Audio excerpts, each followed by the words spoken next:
You just got your mock exam results back and you're disappointed with your grades, then do not skip this video. This is what you're going to do over this summer to drag up your grade and get better results in the real exams next year. Okay, now the non-serious students have gone because I mentioned over the summer. Congratulations, you're still here and you're serious about getting your grades up. Don't worry, I'm not about to sit here and tell you to revise all summer long. That's not right. But what I am going to tell you is that this summer is an opportunity to work on your weakest areas before going into either year 11 or year 13. Your first year of GCSEs or A levels or IB forms this foundation of knowledge and understanding that you build upon next year. And you need to have that foundation solid before you go and do the next thing. For example, in GCSE science, if you don't get the core fundamentals, next year's stuff is really not going to make sense. Same with maths, same with literally anything. You need to identify what you did badly on in that exam. What questions did you get wrong and why did you get them wrong? Was there a misunderstanding? This is what we're going to be working on this summer. If it's just exam technique or if it's just, oh, you made a silly maths error,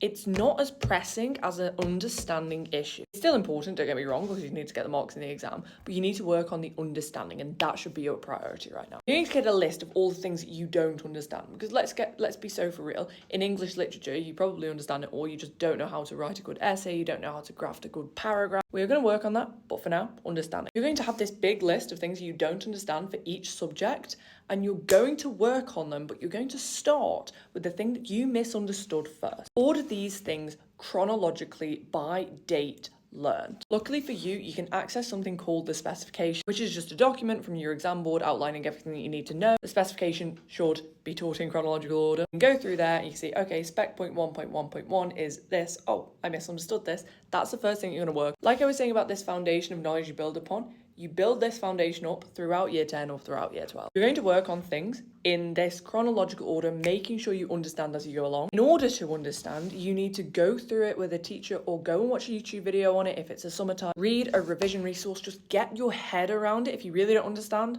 ask an AI chatbot to explain it to you like you're 5 and just get your head around it, conceptually understand. Immediately apply this information. This is what makes it stick in your mind, and then move on to the next thing. And then when you've done all of this, you're going to take these things that you misunderstood and then you're going to practice.